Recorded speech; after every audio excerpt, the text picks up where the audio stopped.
Richland County's penny tax could be getting an extension. Last night at the county council meeting, a resolution was approved that would authorize the county to add another transportation sales tax referendum.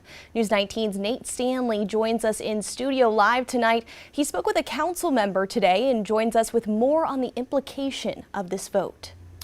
That's right, Rachel.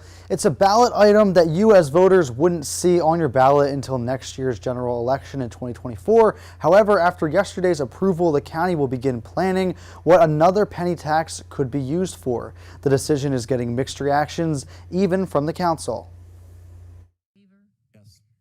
Approval from Richland County Council on Tuesday could now put the decision in voters' hands for another penny tax. At the council meeting, the county administrator requested authority from the council to get paperwork together to put a penny tax question on next year's general election ballot. Councilmember Don Weaver says he voted in favor of the program but has some reservations. I think it's important to let voters decide. I'm hoping that council will decide, my colleagues on council will decide on a half a penny. I think that's really all we need going forward. He explains that Tuesday's vote was just to approve beginning the work on a new proposal that would go in front of voters in 2024. Without the approval of voters, he says the transportation tax would cease to exist, forcing the county to decide other ways to fund projects like the Comet bus system. Well, we need to keep the buses rolling. There's no question about that. We need to fund some transportation projects. The question is how much? How much money do we need? A penny throws out, give or take, about $1 billion over the lifetime of the penny. Half penny, of course, about $500 million. Richland residents like Fred McLean are skeptical, criticizing the effectiveness of the last program. I haven't seen the penny tax really go where it's supposed to go, because at the same time talking about fixing the roads and highways. And as we look down Main Street now, they're working on the water lines, and also like up and down the highways, so you've got slates of steel all over the roads and anything.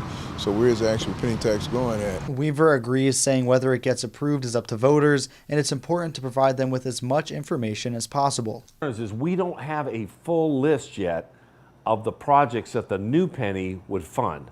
We voted money last night to fund a consultant to tell us that, but I really feel like after 12 years of voters in Richland County paying a transportation tax, some of our projects have already been done. They don't need to be done again. You know, if they're more apprehensive about their job, not knowing about inflation, you know, that could be a concern, and it could get turned down.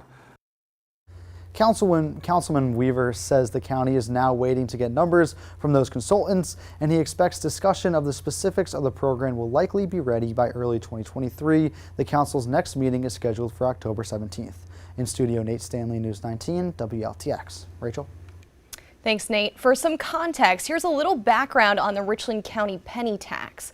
Back in 2012, Richland County voters approved the transportation penny tax program. It raised the average sales tax for retail in the county to about 8%.